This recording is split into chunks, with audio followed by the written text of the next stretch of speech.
আমি আরশিয়া রানী বলছি। আজকে তোমাদের আরও একটি মা এবং ছেলের গল্প বলবো। গল্পটি শেষ পর্যন্ত শুনলে তোমাদের ওটা গরম হয়ে যাবে। আমার নাম অপু, বয়স 23 বছর। লেখাপড়া প্রায় শেষের দিকে। আমাদের ছোট পরিবার। আমি, আমার বাবা আর মা। বাবা একটা বাইরে চাকরি করে। 20 দিনের ছুটিতে বছরে একবার বাড়িতে আসে।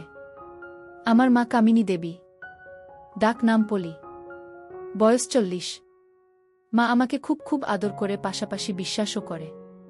তবে কিছু ব্যাপারে আমাকে অতিরিক্ত শাসন করে। যদিও আদর করে বেশি, আমি মাকে তবুও একটু বেশি ভয় পাই। মার অবসর সময় কাটে পাশের বাড়ির অনুরাধা মাসির সাথে। উনারা আজ প্রায় 15 বছর ধরে আমাদের পাশে আছেন। মাসির ব্যাপারে পরে বলছি, তার আগে বাড়িটার বর্ণনা দিই। আমাদের আর মাসির বাড়ি পাশাপাশি। বাইরে থেকে মনে হয় এক পাঁচিলের ভেতর দুটো বাড়ি। আমাদের বাড়ির দক্ষিণে একটা পাঁচিল, তার ওপারে মাসিদের বাড়ি। আমার ঘর একেবারে উত্তরে। আমার আর মার ঘরের মাঝে একটা ছোট ঘর। যদিও আমাদের বাইরে একটা কোলতলা আছে। রান্নাঘরও বাইরে। দুটো ঘরের 3 পাশে পাঁচিল আর মাঝে 4 এর একটা গলি, সামনে উঠোন। পাঁচিলগুলো মাটি থেকে 9 ফুট উঁচু। মাসিদের বাড়িটাও একই ধাঁচের। দু বাড়ির মধ্যবর্তী দেয়ালে একটা গেট আছে, যেটা দিয়ে আমরা একে অপরের বাড়িতে যাই। এবার মাসির কথাই আসি। আগেই বলেছি, উনার নাম অনুরাধা, মার সমবয়সী। উনার একটাই মেয়ে, যার বিয়ে হলো 1 বছর হলো, আর থাকে চেন্নাইতে স্বামীর সাথে। মেসো থাকে বাইরে। মাসি পুরো একা। সেজন্যই মার সাথে তার জমে ভালো। মাসি আমাকে মার মতো আদর করে, তবে আমি কখনই তাকে মা কিংবা মাসির চোখে দেখিনি। প্রথম যখন বইতে গল্প পড়েছিলাম, সেটি ছিল মাসিকে সেবা দেওয়ার গল্প, যে গল্পে মাসিটার বর্ণনার সাথে অনুরাধা মাসির বেশ মিল ছিল। সেই থেকে শুরু। মাসিকে আমার কল্পনা এনে একটা জগৎ তৈরি করলাম। মায়ের প্রতি আমার কোনো অনুভূতি নেই। মাসির গলার আওয়াজ শুনলেই আমার বুক কাঁপতে থাকে। পরে ভাবলাম, হয়তো নিজের মা বলে তেমনটা ভাবতে পারি না, যেমনটা মাসিকে নিয়ে ভাবি। আমি অনেক দিন ধরে ভাবছিলাম, যদি মাসিকে একা পাওয়া যেত। সেই সুযোগ চলেও এলো। গত বছর মার্চের দিকে কলকাতা থেকে খবর এলো, আমার মার এক মাস্তুতো দিদির মেয়ের বিয়ে। আমাদেরকে নেমন্তন্ন করা হলো। কিন্তু আমার তখন পরীক্ষা চলছিল। এখনো 2টো পরীক্ষা বাকি। তো ঠিক হলো, মা যাবে, আমি থাকব। মাসিমা না আসা পর্যন্ত আমাদের বাড়িতেই থাকবে আমার দেখাশোনার জন্য। মাত্র 3-4 দিনের ব্যাপার। তো মা চলে গেল। আর আমিও তৈরি হতে লাগলাম আমার উকি মারার মিশন কমপ্লিট করার জন্য। আমি আমার ডিজিটাল ক্যামেরাটা রেডি রাখলাম। প্রথম 2 দিন পরীক্ষার জন্য এত ব্যস্ত ছিলাম যে কোনো কাজ করার সুযোগ ছিল না। পরের দিন দুপুরে আমি খেয়ে দিয়ে মাসিকে বাইরে যাবার নাম করে বেরুলাম। মাসি মার ঘরে। একটু পর আমি আলতো করে গেট খুলে ঢুকলাম। তারপর আমার ঘরের উত্তর পাশের গলি দিয়ে ঢুকে বাড়ির পেছন গলি হয়ে দক্ষিণে মার ঘরের কাছে গেলাম। মার ঘরে 2টো জানালা। একটা দক্ষিণে, আরেকটা পশ্চিমে। আমি পশ্চিমের জানালার নিচে বসে আছি। জানালার পাশেই খাট। আমি আস্তে করে উকি দিয়ে দেখি মাসি খাটে পা ছড়িয়ে শুয়ে আছে। মাসি দেখলাম মোবাইলটা নিয়ে কাকে যেন ক্যাল করছে। একটু পর যা শুনলাম, হ্যালো পলি, কিরে, কি খবর তোর? আজ সন্ধ্যায় রওনা হবি? বলিস কি রে? ভালো করে মাস্তি কর। আর হ্যাঁ শোন, কাল আসার পথে একটা অলিভ অয়েলের কৌটো আর 6-7 প্যাকেট মোজা নিয়ে আসিস। আমার আর কি খবর বল? তুই নেই, আর তার ফলে দেহটা একেবারে চুপসে গেছে রে। তাড়াতাড়ি আয়। ওকে, বাই। মাসির কথা শুনে আমি আর কি উকি মারব, আমার মাথা বনবন করে ঘুরতে লাগল। আমি এমন একটা নিরাপদ জায়গা খুঁজতে লাগলাম, যেখান থেকে খুব নিরাপদে মার ঘরে উকি মারা যাবে। ভাবতে ভাবতে পেয়েও গেলাম। বাচ্চা ঘরের উপর কিছু খালি জায়গা আছে। ওখানে উঠে হার্ডবোর্ড টেনে দিলে বাহির থেকে কেউ বুঝতেই পারবে না আমি এর ভেতর আছি। আর ভেন্টিলেটর দিয়ে মার ঘরটাও পুরো দেখতে পারব। পশ্চিমে আরেকটা ভেন্টিলেটর আছে, যেটা দিয়ে হালকা বাতাস পাওয়া যাবে। তবে গরমে বেশ কষ্ট করতে হবে। তা হোক, অন্তত আসল ঘটনাটা তো জানতে হবে। আমি এবার তৈরি হতে লাগলাম। মা আসুক, তারপর দেখি কি করা যায়। আর যদি বেশি রিস্কি হয় ব্যাপারটা, তাহলে গলির ওখান দিয়ে জানালা উকি দিতে হবে। আমি প্রস্তুত। মা আগের দিন সন্ধ্যা রওনা দিলেও পৌঁছল আজ দুপুরে। বাড়িতে ঢুকে আমাকে দেখে একটা হাসি দিল, তবে সেই হাসি দেখেই বুঝতে পারলাম যে মা আমার অনেক ক্লান্ত। মা তার ঘরে ঢুকলো, আমিও পেছন পেছন গেলাম। মা হ্যান্ডব্যাগটা বিছানা রেখে চুলের বাঁধন ছাড়তে ছাড়তে আমার টুকটাক খবরাখবর নিল। তারপর আমাকে বলল যে একটু মাসির সাথে দেখা করবে। এই বলে মাসির বাড়ির দিকে চলে গেল। আমি দৌড়ে গিয়ে বারান্দার দরজাটা লাগিয়ে মার ঘরে এসে হ্যান্ডব্যাগটা খুললাম। দেখলাম একটা ক্রিম, 6 প্যাকেট মোজা আর মার দরকারি কিছু জিনিস। এবার পাশের চেইনটা খুলতে আমি অবাক হয়ে গেলাম। আমার মাকে আমি আজ পর্যন্ত কখনো এই কাপড় না পরা অবস্থায় দেখিনি। আর উনি কিনা কলকাতা থেকে এসেছেন এটা না পরে? আমার মাথায় আরেকটা প্রশ্ন জাগল, বাসে যেখানে 4 ঘন্টা লাগে সেখানে এত দেরি হলো কেন? আমি ঠিক করলাম কোনো প্রশ্নও নয়, শুধু আড়াল থেকে দেখে যাব। আমি মার ব্যাগটা আগের মতো রেখে চলে এলাম। দুপুরে খেয়ে দেয়ে মা ঘুম দিল। আমার মার ঘুম খুবই গভীর, তাই আমি এই ফাঁকে আমার কাজ এগিয়ে নিতে চাইলাম। বাবার একটা পুরানো লুঙ্গি নিলাম, ভিডিও রেকর্ডার এর ব্যাটারি চার্জ করলাম, আর একটা খালি বোতল জোগাড় করলাম। বিকেলে মা ঘুম থেকে উঠলে আমি মাকে বললাম যে আজ রাতে খেলা আছে, আমি আমার এক বন্ধুর বাড়িতে সবাই মিলে খেলা দেখব, তাই রাতে বাড়ি ফিরতে দেরি হবে। মা জিজ্ঞেস করল কত দেরি হবে, যেই আমি বললাম রাত 3টে। অমনি মার মুখটা খুশিতে উজ্জ্বল হয়ে উঠল। মা হেসে বলল ঠিক। তারপর মাসির বাড়িতে গেল আর আমাকে বলল যাওয়ার আগে আমি যেন তালা লাগিয়ে যায়। আমি মাথা নেড়ে সায় দিলাম। কিছুক্ষণ পর আমিও বেডুলাম, তবে ডুপ্লিকেট চাবি সাথে নিয়ে। কিছুক্ষণ পর আমি ফিরে আসলাম। এবার আমি আমার আস্তানা সাজাতে লাগলাম। ছোট ঘরের দরজার সামনে একটা স্টুল রেখে ওটার উপর দাঁড়িয়ে হার্ডবোর্ডটা সরিয়ে দিলাম। এরপর বাবার পুরানো লুঙ্গিটা, এক বোতল জল, একটা খালি বোতল মোতার জন্য উপরে তুলে নিলাম। তারপর আমিও উঠলাম, লুঙ্গিটা বিছিয়ে দিলাম। দেখলাম ভেন্টিলেটর দিয়ে মার ঘরটা পুরো দেখা যাচ্ছে আর খাটটা একদম ফেস টু ফেস পজিশনে। এবার আমি নেমে এলাম। আমার ঘরে একটা দরজা আছে যেটা দিয়ে উত্তর দিকে বের হওয়া যায়। দরজাটা এতদিন ভেতর থেকে, আজ দরজাটা লাগাবো ভেবে আমি ভেতর থেকে তালাটা খুললাম আর বাইরে দিয়ে লাগিয়ে দিলাম। আমার কাজ মোটামুটি শেষ। আমি এবার বেডুলাম। রাত 9টার দিকে মা ফোন করতেই আমি বাড়ি এসে খেয়ে নিলাম। মা শোন, তোর মাসি আজ আমার সাথে থাকবে, তুই এসে দরজায় টোকা দিবি না। আগে আমাকে ফোন করবি, নইলে তোর মাসির ঘুমের ডিস্টার্ব হবে, বুঝেছিস? আমি হ্যাঁ মা। আমি বেডুলাম তবে। মা হ্যাঁ যা। আমিও যাই অনুরাধাকে ডেকে আনি। দুজন একসাথে বেডুলাম। মা মাসির বাড়িতে ঢুকতে আমি আমার ঘরের ভিতর দরজা দিয়ে ঢুকে ভিডিও রেকর্ডারটা নিয়ে ঘর থেকে বেডুলাম। চাবিটা নিয়েছি কিনা দেখে নিয়েই আমি আমার ঘরে তালা মেরে স্টুল এ দাঁড়িয়ে ছোট ঘর এর উপরে উঠে হার্ডবোর্ড টেনে দিলাম। ওফ, হাফ ছেড়ে বাঁচলাম যেন। বেশ গরম লাগছে, ভেন্টিলেটর দিয়ে বেশ বাতাস আসছে। আজ বোধহয় বৃষ্টি হবে। কিন্তু মা এখনো আসছে না কেন? 10টা বাজে প্রায়। এমন সময় আকাশে বিদ্যুৎ চমকাতে লাগল। ভেন্টিলেটর দিয়ে বেশ বাতাস আসছে। যাক, ভালোই হলো, গরমে কষ্ট করতে হবে না। তবে এসব যখন ভাবছি তখনই গেট খোলার আওয়াজ পেলাম। মা আর মাসি আসছে। আমার বুক ধরফর করতে লাগল। ভেন্টিলেটরে চোখ রাখলাম। দরজা খুলে প্রথমে মা, তারপর মাসি ঢুকল। মা বলল চল আগে ফ্রেশ হয়ে আসি। ঠিকই বলেছিস রে, চল। মা আর মাসির মুখে এসব শুনে আমার নিঃশ্বাস বন্ধ হবার জোগাড় হল। দুজন একসাথে বাচ্চা ঘরে গেল। প্রায় মিনিট 5 পর দুজন বেডুলো এবং ঘরে ঢুকে দরজা লাগিয়ে দিল। মা আর মাসি ঘরে ঢুকে দুজন দুপাশের জানালাটা লাগিয়ে দিল। বাইরে বৃষ্টি হচ্ছে খুব। মা বিছানা থেকে চাদরটা নামিয়ে একটা পুরানো চাদর বিছিয়ে দিল। তবে এবার যা ঘটল তাতে আমার বুক এতটাই ধরফর করতে লাগলো যেন মনে হলো আমি মারা যাব।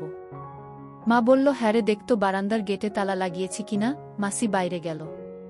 আমার হার্টবিটও চলাচল বেড়ে গেল। মাসি আবার ফিরে এলো ঘরে, হ্যারে লাগানো আছে। এটা বলেই চুলটা ছেড়ে দিল। মা এতক্ষণ কি যেন করছিল পেছন থেকে, আমি ঠিক দেখতে পারছিলাম না। এবার ঘুরে দাঁড়াতেই বুঝলাম কপালে বিরাট একটা সিঁদুরের টিপ ও নাকে একটা নাকচাবি লাগিয়েছে। ওটা দেখে মাসি বলল, কিরে আজ বোধহয় একটু বেশি গরম হয়ে গেছিস। ব্যাপারটা কি শুনি? বিছানায় যা আগে, তারপর বুঝবি ব্যাপারটা কি। মাসি এক মুহূর্তে একসেট হয়ে নিল। এ আমি স্বপ্ন দেখছি না তো? মাসি সোজা গিয়ে বিছানায় আছড়া হল। খাটে হেলান দিয়ে আমার দিকে তাকিয়ে আছে যেন।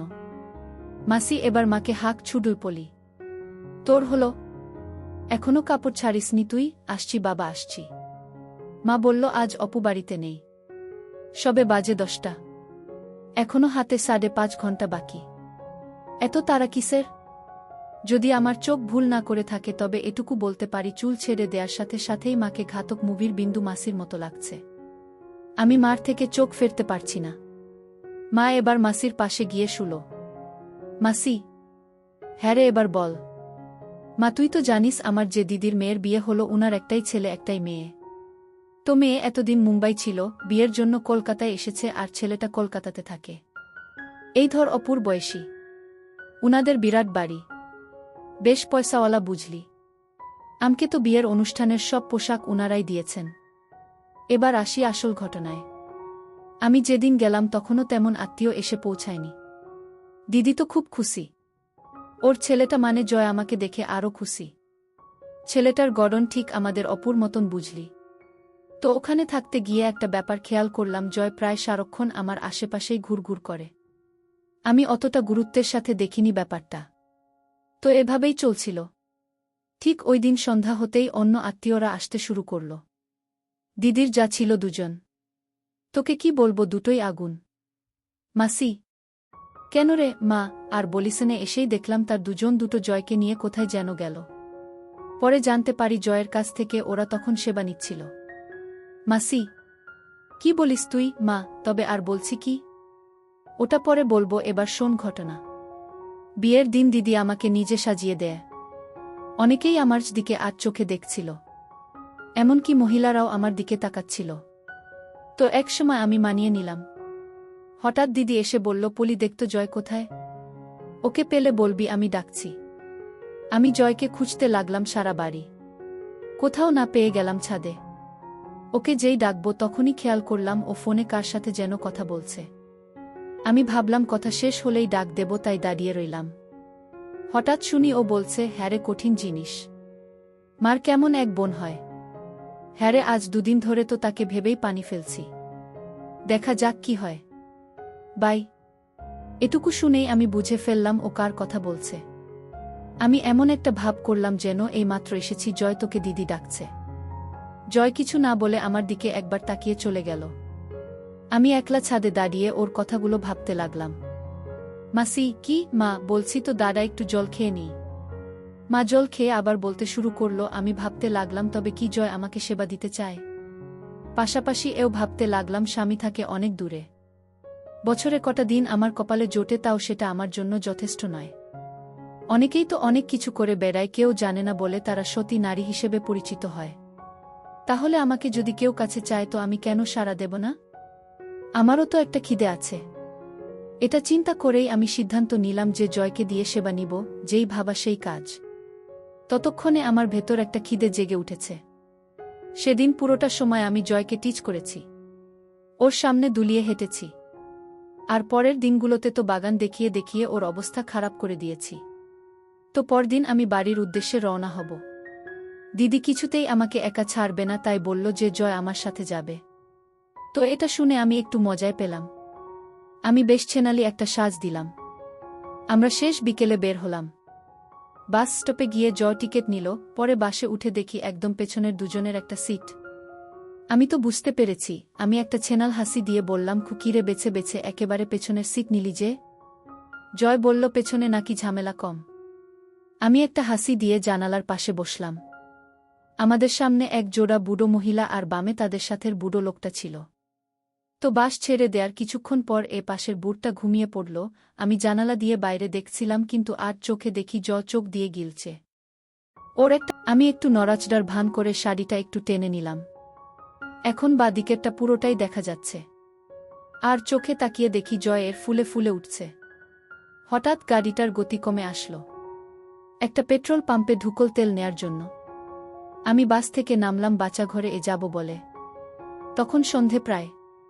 মা বলতে লাগলো বাসটা পাম্পে থামতেই আমি বাস থেকে নেমে পাম্পের বাচ্চাঘরে গেলাম। ফ্রেশ হওয়ার পর যেই বেরুব তখনই আমার মাঝে ছেনালি কাজ করল। উচটা খুললাম, তারপর সেটা হ্যান্ড ব্যাগে রেখে দিলাম। মাসি। কিন্তু কেন? মা। আরে দেখানোর জন্য। এরপর আমি আবার ফিরে এলাম বাসে। সিট এ বসার আগে শাড়িটা এমনভাবে গোছালাম যাতে দেখা যায়। আমি বসতেই দেখি 2 চোখে গিলছে। আমি না দেখার ভান করে বসে রইলাম। বাসটা ছাড়তে থাই এ একটা হাত তুলে দিল। আমি ওর দিকে তাকিয়ে একটু হাসতেই ও আরও উৎসাহিত হল। এভাবে প্রায় ৩০ মিনিট সেবা নিলাম। আকসে কি টেপন! আমি তো প্রায় পাগল হয়ে যাচ্ছিলাম।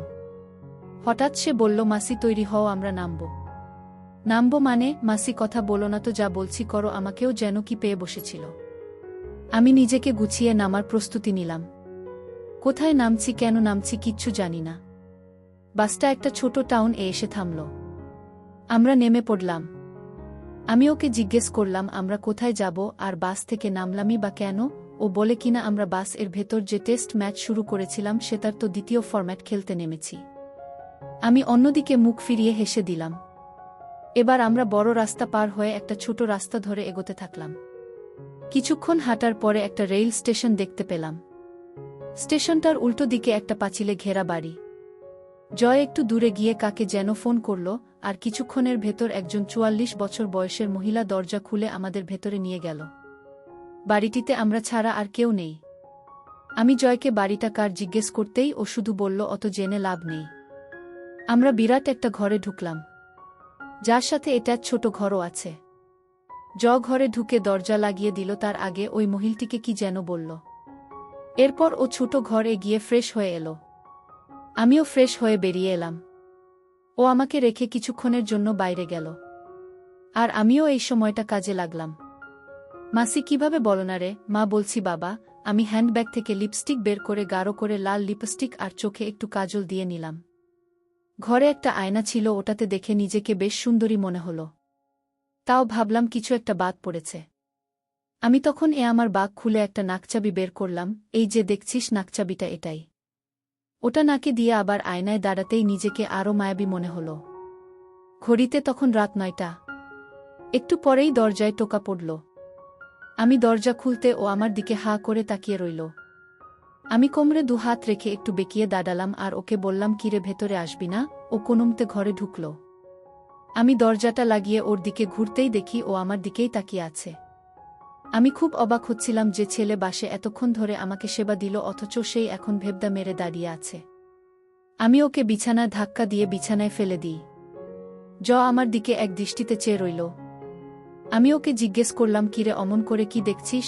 মাসি তুমি না অনেক অনেক সুন্দরী, তাই না কি? তা কবে থেকে? তুমি যেদিন আমাদের বাড়িতে এলে সেদিন থেকেই তুমি আমার রানী হয়ে গেছ। তাছাড়া কি?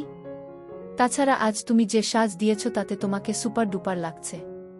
তাই বুঝি? হ্যাঁ গো তাই। হারে এটা কার বাড়ি রে? এ বাড়ি থেকে বের করে দেবে না তো? একদম না। কি যে বলো না। বের করবে কেন? না মানে অচেনা বাড়ি। এই মহিলাটাই বা কে? এটি ওই মহিলারই বাড়ি। উনি আমার ছোট কাকিমার মাস্তুতো দিদি। আসলে এটা একটা সেবালয়। কি? হ্যাঁ গো হ্যাঁ, উনি এখানে দালালি করেন। এই ঘরটা হচ্ছে এ বাড়ির সবচেয়ে এক্সক্লুসিভ। শেষ পর্যন্ত তুই আমাকে সেবালয় নিয়ে এলি, তা তুমি এই আস্তানাটা চিনলে কি করে? বারে ছোট কাকিমাকে নিয়ে এখানে কত এসেছি। মানে আর কি? কাকিমাকে এখানে এনে সেবা দিয়েছি। তুই তোর কাকিমাকেও? হ্যাঁ, শুধু ছোট কাকিমাকেই নয়, মেজ কাকিমাকেও। এ ঘরে দুজনকে একসাথেও সেবা দিয়েছি। ওই যে মাসিটাকে দেখলে দুয়ার খুলল, ওকেও। এমনকি বিয়ের দিনগুলোতে যে কয়টা দিন কাকিমারা আমাদের বাড়িতে ছিল প্রতিদিনই সেবা দিয়েছি। ওরে দুষ্টু বলিস কি? দিদি টের পেলে কি হতো বলতো? কি আর হতো? কিছুই হতো না। দিদি জানলে কেটে রেখে দিত। তাই না কি? আরে কেটে ফেললে আমার মা কাকে দিয়ে সেবা নিত? মানে বোঝনি? মনে হলো তোমার দিদি মানে আমার মা আমার কাছ থেকে সেবা নেয়। মানে তুই তোর মাকে সেবা দিস? হ্যাঁ, মা তো আমাকে এসব শিখিয়েছে। কাকিমাদের ব্যবস্থাও মা করে দিয়েছে। আর আজ যে তোমাকে নিয়ে এখানে এসেছি এগুলোর ব্যবস্থাও মা করে দিয়েছে। কাকিমারাও জানে যে আমি তোমাকে সেবা দিতে চাই। বিয়ের অনুষ্ঠানে ওরা তোমাকে দেখেছে। অবশ্য ওরা তোমায় দেখে হিংসায় মরে যাচ্ছিল। কেন রে? কেন আবার? তোমার কাছে ওরা যে কিছুই না। আমি ভাবতেও পারছি না দিদি। দাদাও তোমাকে একটা জিনিস দেখাচ্ছি এটা বলে ও ওর মোবাইল হাতে কি যেন করছিল। তারপর আমার হাতে দিল, দেখলাম ভিডিওতে দিদি। আমি লজ্জায় দিদির দিকে তাকাতে পারছিলাম না। আমি জয়কে বললাম একটু বাইরে যেতে। ও বাইরে যেতেই আমি দিদির সাথে কথা বলা শুরু করলাম। দিদি ভিডিওতে এটা কি পড়েছ? কেন রে, খারাপ লাগছে? আমি তো এক্সের থাকি রাতে। আজ জয় নেই তাই ঢেকে রেখেছি, নইলে মাছি বসে এটো করে দেবে যে। হ্যারে কেমন লাগছে, যাও তুমি না একটা জিনিস। নিজের ছেলেকে দিয়ে বারে খিদে কমাতে হবে না, তাই বলে ছেলেকে দিয়ে দেখপলি মেয়েদের সেবা দরকার। সেটা কার কাছ থেকে নিলি তা দেখার দরকার কি? খিদে মিটলেই হলো। তাছাড়া সুখেই তো আছি। আজ থেকে তুইও বুঝবি কি মজা। তুমি কবে এ ব্যবস্থা করলে বলতো? তুই যেদিন এলি সেদিন থেকেই ও আমাকে বলছিল মা মাসিকে সেবা দিব, মাসিকে লাগাবো, তুমি ব্যবস্থা করো, নইলে তোমাকে আমি ছোব না। আমার একমাত্র ছেলে একটা আবদার করেছে আর আমি তা রাখব না? তাছাড়া ও যদি আমাকে সেবা দেওয়া বন্ধ করে দেয় তাহলে তো আরও বিপদ। তাই ওকে বলে দিলাম যা যেভাবেই হোক ব্যবস্থা করব। কিন্তু বিয়ের ঝামেলায় তা আর হয়ে ওঠেনি। ওদিকে আমার যা দুটো কোথায় একটু হেল্প করবে তা না, সারাদিন জয়কে গিলেছে। শেষমেশ ছোটর সাথে কথা বলে ওর বোনের বাড়িটা ঠিক করলাম। তুমি না একটা জিনিস, আর তুই কি? আমার ছেলেটাকে খাওয়ার জন্য সব বের করে করে হেঁটে বেড়াতিস। শুনলাম বাসেই নাকি তোকে ফিট করে নিয়েছে। আস্ত জিনিস তুই। আর হবিও বা না কেন? আমারই তো বোন। আমাদের মারা ছিল কঠিন, তোমার মুখে কিছুই আটকায় না। এখন আবার আমাদের মায়েদের কথা টেনে আনো। তবে হ্যারে, তুই বাসের ভেতর নিয়ে এসে ভালোই করেছিস। কেন বলতো? যদিও আমার ধারণা ছিল তুই সেবা নিতে রাজি হবি, তাও যদি রাজি না হতিস তাহলে তোকে আমি ফোন করেই বাড়িতে আনিয়ে জোরপূর্বক সেবা নেওয়াতাম। দিদি, তুমি পারো না এমন কিছু নেই। হয়েছে হয়েছে, এবার আমার ছেলেটাকে নিয়ে শুরু কর দেখি। কাজটাজ শেষ করে সেখানে রয়ে গেলাম। সকালে নাস্তা করে দুজন বেরিয়ে পড়লাম। স্টেশনে গিয়ে ট্রেন এ উঠলাম। ও আগেই একটা কামরা রিজার্ভ করে রেখেছিল। টিকিট চেক হয়ে যাওয়ার পর ও দরজা লাগিয়ে আমাকে সেবা দিতে চাইল, কিন্তু ট্রেন এর ভেতর সাহস হচ্ছিল না বলে আমি ওকে দিইনি। আমাকে স্টেশন এ নামিয়ে দিয়েই ও ফিরতি ট্রেন এ চলে গেল। আমি আসার পথে মোজা কিনে নিলাম। এই হলো আমার ঘটনা। মাসি, বাবা তুই পারলিও বটে। মা, কেন তোর হিংসে হচ্ছে নাকি রে? মাসি, না হিংসে হবে কেন? আমিও একটা পেয়ে গেছি রে। মা, কি বলিস? কিভাবে? মাসি, তবে শোন, কাল খুকির ওখানে যাচ্ছি বুঝলি। ওরা নাকি একটু চেন্নাই যাবে, কিন্তু ওর দেবরকে দেখাশোনা করার কেউ নেই। ছেলেটার বয়স কত আর 23-24 হবে হয়তো। আমাকে একথা বলতেই আমি বললাম আমি আসছি। তোকেও দেখে গেলাম, আবার যতদিন তোরা চেন্নাই থাকবি ততদিন তোর দেবরের দেখাশোনা আমিই করব। খুকি তো মহা খুশি। আমিও খুশি, কারণ এই ফাঁকে আমিও ততদিন বেশ সেবা নেব। মা, কি বলিস তুই? তা ছেলেটাকে বাগে আনলি কবে? মাসি, বারে গতবার ইশারা ইঙ্গিতে অনেক কিছুই বুঝিয়েছিলাম। আজ প্রায় কয়েকদিন হলো ভিডিও কলে বাগান দেখিয়েছি। এখন শুধু আসল কাজটাই বাকি। মা, তলে তলে এত দূর? মাসি, বারে আমাকে না জানিয়ে তুই পারলে আমি কেন পারব না? শোন, তুইও যেমন আমিও তাই। মা, হ্যারে, আমরা হলাম এক জোড়া জিনিস। তাহলে তো আগামী কতদিন তোকে খুব মিস করব রে। কার সাথে হবে বলতো? মাসি, কেন রে, তোর স্বামীকে বলো না। মা, আমার কি আর সেই কপাল আছে? এত দূরে থাকে, আমার যে মাসে একবার সেবা নেওয়া সম্ভব না। মাসি, কোনো চিন্তা করিস নে, অল্প কটা দিনই তো, তারপর তো আমি ফিরে আসবেই। ততদিন না হয় নিজেকে ধরে রাখ। মা, তা না হয় রাখলাম, তা আজ কি করব বলতো? মাসি, আজ একটু নতুন উপায়ে হবে। আমি একটা নতুন জিনিস পেয়েছি রে। মা, কি জিনিস? মাসি একটা কৃত্রিম মেশিন বের করল। মা, এটা কিভাবে ব্যবহার করে? কোথায় পেলি? মাসি, এটা আমাকে খুকির দেবর পাঠিয়েছে। আর এটা ব্যবহার করা একদম সোজা। মা, বেশ ভালোই হবে রে। নিজেরাই নিজেদের সেবা দিব। কি বলিস? মাসি, তা তো বটেই। তবে তাই বলে বসে থাকলে চলবে না, কিন্তু সেবা নেওয়ার সুযোগ তৈরি করতে হবে। এখন চল আমরা একটু মজা করি। অনেক মজা হয়েছে, চল ফ্রেশ হই। মা, হ্যাঁ চল। মাসি, খোকা, মা ভোর রাতে ফিরবে। একসাথে বাচ্চা ঘরে অর্থাৎ নিচে গেল। দুজনেই ফ্রেশ হয়ে নিল। মা বাতি নিভিয়ে দিল। প্রায় 30 মিনিট পর আমি নেমে আমার ঘর দিয়ে বেরিয়ে মাকে ফোন করলাম যে আমি আসছি গেট খুলতে। আমি এমন একটা ভাব করলাম যেন ঘুমে কাতর। মা গেট খুলে দিতেই আমি সোজা আমার ঘরে গিয়ে শুয়ে পড়লাম। পরদিন আমি একটু দেরি করেই ঘুম থেকে উঠলাম। উঠে ফ্রেশ হয়ে রান্না ঘরে গেলাম, দেখি মা রান্না করছে। মা আমাকে দেখে একটা হাসি দিয়ে জিজ্ঞেস করল কি খাবো। আমার কেন জানি কিছু খেতে ইচ্ছে করছিল না, ভাবলাম একেবারে দুপুরে খেয়ে নেব। মাকে বলতে মাও কিছু বলল না। মাসির কথা জিজ্ঞেস করতেই মা বলল মাসি তার মেয়ের কাছে যাওয়ার জন্য সকালে বেরিয়ে গেছে। এভাবে সাদামাটা ভাবে কেটে গেল পরের 4টে দিন। আমি এর মধ্যে প্রতিদিন রাতেও মা আর মাসির রেকর্ড করা ভিডিওটা দেখে শান্ত হতাম। তবে মা যে বেশ কষ্টে আছে তা বোঝা যাচ্ছে। আগে মাসি থাকায় সময়টা বেশ কেটে যেত, এখন মার রাতগুলো ছটফট করতে করতে কেটে যায়। মাসি যাওয়ার ঠিক 6 দিনের মাথায় এক রবিবার মা বেশ ছুটাছুটি করতে লাগল। রান্না বান্না নিয়ে সকাল হতে বেশ ব্যস্ত হয়ে পড়ল। আমি মাকে জিজ্ঞেস করলাম এত আয়োজন কেন? মা জানল তার মাস্তুতো দিদি কদিন আগে যার মেয়ের বিয়েতে কলকাতা গেল উনি আসছেন। খবরটা শুনে টনটন করে উঠল, কারণ এই মাসি একটা জিনিস, মনে হচ্ছে কিছু একটা হবে। আমি জিজ্ঞেস করলাম কখন আসবে? মা জানল দুপুর 2টো নাগাদ চলে আসবে। আমি এরই মধ্যে স্নান সেরে নিলাম। মাও স্নান সেরে বেশ পরিপাটি হয়ে নিল। মাসি এলো 2টা দেশে। আমাকে দেখে মাসি বেশ অবাক হল। বারবার মাকে বলতে লাগলো তোর ছেলেটা বেশ হয়েছে। এটা বলার পর দেখলাম মা ও মাসি দুজনেই মুচকি মুচকি হাসছে। যদিও আমি ব্যাপারটা ধরতে পারলাম না, তারপরও মাসির মুখে কথাটা শুনে বেশ লাগল। মাসির নামটা বলে নি রামা। বেশ দেখতে। খেয়ে দে মাসি আমার ঘর এলো আমার সাথে গল্প করতে। মাসি মাকে বলল একটু রেস্ট নিতে, সারাদিন অনেক কাজ করেছে বলে। মাও কথা না বাড়িয়ে আমাদেরকে রেখে ঘরে গিয়ে শুয়ে পড়ল। মাসি দরজা লাগিয়ে আমার বিছানায় উঠে বসে আমার সাথে গল্প করতে লাগল। আমার লেখাপড়ার খবরাখবর নিল। আমিও টুকটাক কিছু জিজ্ঞেস করলাম। জয়ের কথা জিজ্ঞেস করতেই মাসি জানল জয়কে মুম্বাই পাঠানো হয়েছে। ও এখন থেকে নাকি ওখানেই। হঠাৎই মাসির প্রশ্ন অন্যদিকে মোড় নিল। মাসি কিরে অপু, তোর কোনো গার্লফ্রেন্ড আছে? আমি কেন বলতো? মাসি বলো না। লজ্জা পাচ্ছিস কেন? তুই পলির সাথে এসব নিয়ে কথা বলিসনি?